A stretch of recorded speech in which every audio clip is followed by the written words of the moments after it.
Et donc dernière intervention pour clôturer cette thématique sur les adaptations des entreprises vis-à-vis de ce chaos pour les clients. Et je sais qu'on a parlé aussi un petit peu des collaborateurs. Je demande à Jérôme Guéant de me rejoindre. Donc Jérôme Guéant, vous êtes vice-président marketing product partnership chez Amex.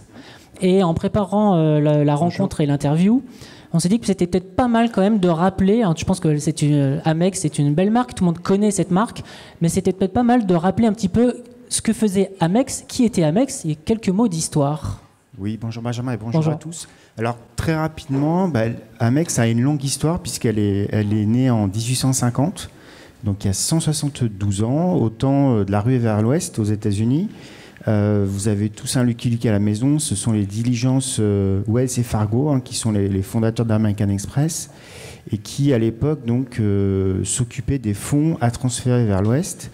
Et donc il fallait une bonne dose de confiance pour les clients pour confier ces fonds dans ce contexte de rue vers l'ouest à la compagnie American Express. Ensuite, American Express a proposé du transfert de personnes, s'est développé sur le service et je dirais depuis 172 ans a été très régulièrement pionnier dans les services, alors en particulier les services financiers. Vous avez eu les traveler chèques à la fin du 19e siècle déjà.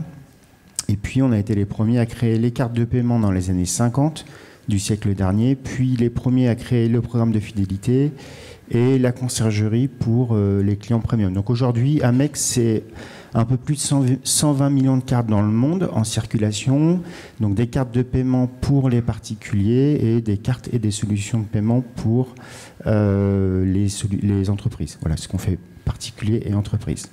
Donc on est là pour se parler aussi d'un monde qui bouge, un monde incertain. Dans quelle mesure, Amex, vous avez été touché par différentes variations récemment ? On en a parlé beaucoup cet après-midi, donc c'est clair qu'aujourd'hui, on a d'abord fait face à la crise du Covid, qui a été très violente pour nous. D'abord, nous, on a une mission qui est d'accompagner nos clients en toutes circonstances. Nos clients...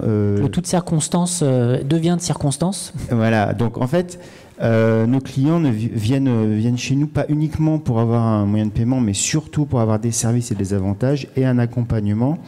Donc c'est vrai qu'aujourd'hui, ça veut dire très concrètement un focus et des investissements importants, puisqu'on a un service client qui est 100% internalisé.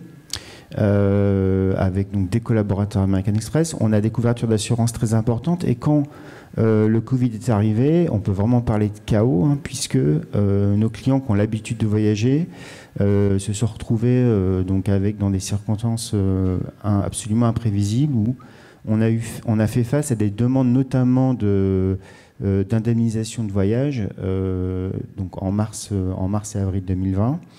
Et en fait, nous, notre expérience, c'est qu'on est allé au-delà du contrat. C'est-à-dire que si on était resté avec nos clauses et nos contrats, on n'aurait remboursé aucun client puisque la pandémie, notamment, n'était absolument pas prévue, ni dans les systèmes, ni dans le moindre algorithme, ni dans le moindre contrat. Donc en fait, on a dû vraiment avoir une approche vraiment humaine, et c'est pas un mot galvaudé, pour traiter chaque cas et donc faire des indemnisations à nos clients qui étaient au-delà du contrat. Et je dirais dans le chaos qui a été également cette situation où tout le monde était un petit peu sidéré. Un autre exemple, nos équipes de conciergerie ont appelé un à un nos clients premium pour prendre des nouvelles, parce qu'on l'oublie, mais en mars 2020, on était tous assez inquiets, et ça, c'est aussi des choses qui n'étaient pas forcément prévues dans les procédures, et qui, en tout cas, ont été extrêmement bien accueillis par nos clients. Donc, je dirais, finalement, dans le chaos, on a été quand même guidés par nos valeurs.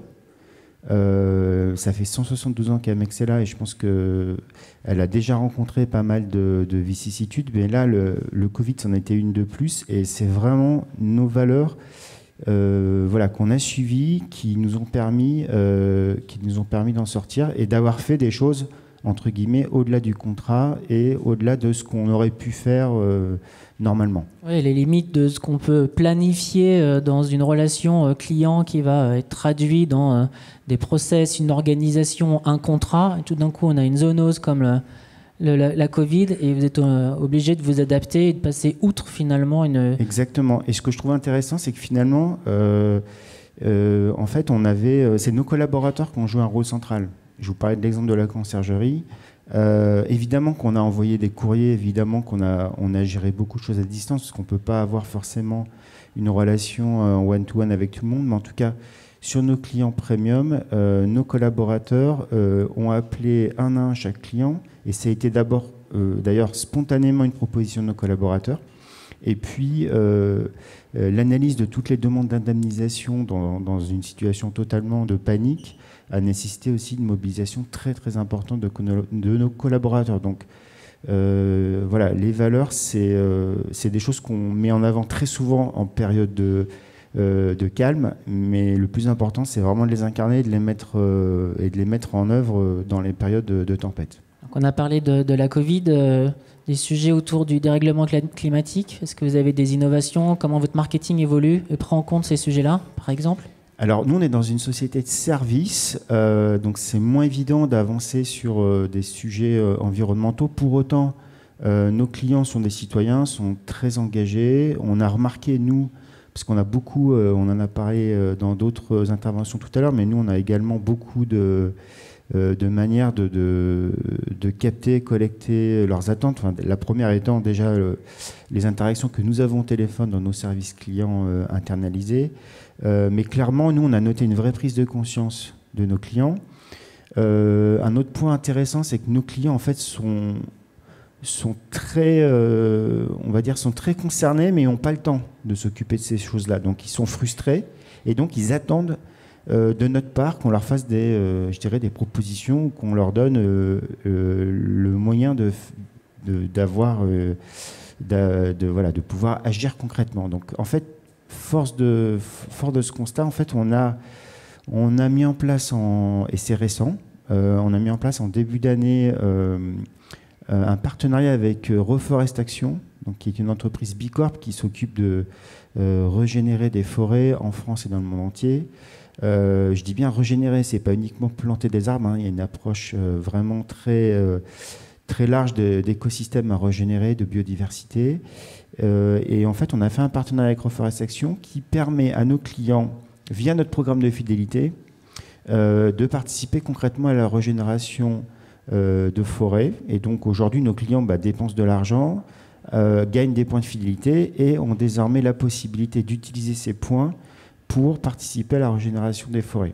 Donc j'ai plus que des miles, c'est autre chose? Alors les miles, on y travaille. Là, c'est sur les points Amex. On a deux types de programmes. Mais en tout cas, c'est un premier test et les résultats sont encourageants. En tout cas, ça répond à une demande et on trouvait vraiment intéressant de pouvoir embarquer nos clients, qui sont des citoyens avant tout, à travers ce programme de fidélité. Et on a des clients qui sont entreprises aussi, et pour lesquels vous parliez d'attente par rapport aux évolutions climatiques. Alors nous, nos clients entreprises, ça fait quelques années qu'on leur propose un tableau de bord qui leur permet de mesurer l'impact carbone des déplacements professionnels de leurs collaborateurs sur l'aérien. Et là, on a un peu accéléré le mouvement cette année en développant également les déplacements professionnels voiture, train, l'hôtel également, qui va permettre à nos entreprises d'avoir non seulement une vue héroïste et gestion des coûts, mais aussi impact environnemental. Et ça, c'est une innovation qu'on propose, mais ce qui est intéressant, c'est que c'est vraiment une demande de nos clients, donc on travaille sur ces sujets-là. C'est quelques exemples. Il y a toujours cette difficulté de où s'arrête la responsabilité de la marque. Alors, vous avez des clients qui voyagent beaucoup, ils sont partis pour ça qu'ils sont clients chez Amex, pour l'ensemble des services que vous évoquez tout à l'heure. Jusqu'où allez-vous dans la pédagogie ou la sensibilisation pour interpeller sur l'impact carbone de ces voyages? La première proposition, c'est effectivement de permettre dans les outils serviciels la compensation. mais est-ce que c'est le rôle de la marque d'aller un petit peu plus loin aussi et d'interpeller, ou alors vous arrêtez là en disant bah non, c'est pas notre rôle d'être dans cette influence-là? Alors, quand on dit la marque c'est aussi des équipes, c'est mes équipes, et donc on est aussi citoyen, donc on se pose aussi la question de la manière en fait de communiquer. En fait, on ne peut pas se substituer, effectivement, on n'est pas, je le disais, on est une entreprise de service. En revanche, pour répondre à votre question, ce qu'on va faire, c'est d'être extrêmement vigilant dans la manière de communiquer. Donc, par exemple, ne pas pousser, éviter d'avoir des messages qui diraient voyager plus en gagnant des points. Et c'est aussi ce que vous dites est intéressant, parce que c'est une vraie question qu'on s'est posée sur une action qu'on a faite d'un point de vue environnemental, mais sur laquelle on n'a absolument pas communiqué, qui est le passage de l'ensemble de nos cartes plastique en plastique recyclé.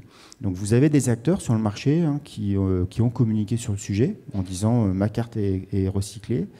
Nous, cette année, et d'ailleurs dans le monde Amex, dans le monde Amex, on est le premier marché, le premier pays à le faire. On a toutes nos cartes qui sont en plastique recyclé. On s'est posé la question. On s'est dit, est-ce qu'on va communiquer, est-ce qu'on va le dire à nos clients? En fait, on ne l'a pas fait. On ne l'a pas fait parce qu'on s'est dit, voilà, c'est quelque chose qui nous paraît important, mais on n'est pas allé jusqu'à dire à nos clients, vous voyez, on s'engage, on est en plastique recyclé, faites comme nous. Donc en fait, ce qu'on fait, c'est des actions, comme je vous ai dit, avec Reforest Action. Et d'ailleurs, ce qui est intéressant, c'est que c'est tout récent. Et aujourd'hui, l'engagement de nos clients, on est un petit peu déçus. C'est-à-dire qu'en fait, il y a une contradiction. C'est ma question suivante, oui. Oui, il y a une contradiction entre les aspirations de nos clients, qui sont assez explicites, et puis finalement leur engagement réel. Donc, après, nous, on se remet en cause. Est-ce qu'on a suffisamment bien communiqué? Après, ça, c'est du marketing. Et c'est vrai qu'aujourd'hui, on reste super humble parce que dans notre rôle, là, pour le coup, de marketeur, c'est comment je les engage encore plus à, par exemple, donner des points pour participer à la régénération des forêts. Puisque sur le papier, c'est des aspirations importantes. Mais aujourd'hui, moi, je sais qu'en 2023, on va renforcer encore les actions avec Reforest Action et puis voir comment nous, on arrive à engager davantage les clients et que finalement, au-delà des incantations et des intentions, ils utilisent réellement. Ils le font déjà, mais on doit les aider à le faire davantage. On se pose souvent les questions des responsabilités du marketing. Le marketing, c'est des outils. Les programmes de feed, ce sont une famille d'outils de grande famille du marketing. Et c'est encore assez rare. Aujourd'hui, les programmes de fidélité sont plutôt positionnés, plus vous achetez. On explique qu'il faut consommer différemment, less is more, on parle de sobriété, etc. Aujourd'hui encore, une grande partie des programmes de fidélité sont sous un système unique et plus vous achetez et plus on vous donne des réductions pour continuer à acheter. Et le fait d'essayer comme ça, de trouver un peu des twists avec, par exemple, dans votre cas, Reforest Action, je pense que c'est des initiatives qui sont assez intéressantes et j'entends aussi la difficulté d'embarquer les clients. Oui, c'est toute la contradiction qu'on a entre les aspirations de nos clients, du citoyen, des tendances, on en a parlé tout à l'heure, de ce qu'on peut capter sur les réseaux sociaux ou auprès de nos clients, et derrière ce qui fonctionne. Mais pour le coup, là, on n'a pas une approche... voilà, on a mis de côté l'approche très rationnelle et froide d'une action qui marche ou qui ne marche pas. On va poursuivre et on veut continuer à éduquer sur ce type d'utilisation parce qu'au final...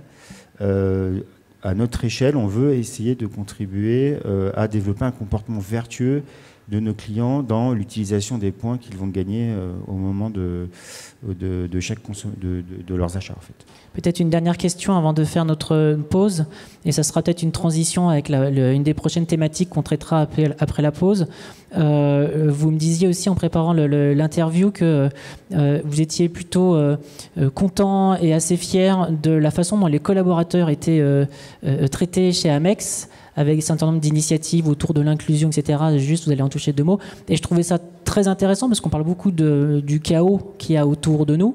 Donc c'est aussi le chaos qui est en dehors de l'entreprise. Et le fait que l'entreprise soit aussi finalement une espèce de lieu de sérénité et de stabilité pour les collaborateurs, ça me paraît très important, alors qu'on a pas mal entendu que beaucoup se posent des questions sur attirer et, au-delà d'attirer, retenir les talents. Donc juste en quelques mots avant de... Oui, exactement. En fait, tout ce qu'on dit sur les clients, on peut exactement le calquer sur les collaborateurs, hein, dans leurs attentes, dans leur inquiétude. Donc nous, c'est vrai qu'on est plutôt fiers parce qu'on a eu 2 prix cette année, hein, Great Place to Work et Best Workplace for Women. Donc on met en place on met beaucoup d'énergie en place plutôt pour créer un cadre vraiment convivial. Le télétravail, c'est 3 jours par semaine, et surtout on a une équipe qui s'occupe de l'inclusion, de la diversité. Et ça, aujourd'hui, dans toutes les enquêtes qu'on a, parce que chez Amex, on a une enquête par an où l'ensemble des collaborateurs donnent sur 40 items leur ressenti. On est plutôt bien, mais derrière cela, c'est à la fois réconfortant dans un monde de chaos pour un collaborateur de se sentir accompagné en toutes circonstances, puisque finalement notre promesse qu'on a aux clients, elle est aussi pour nos collaborateurs.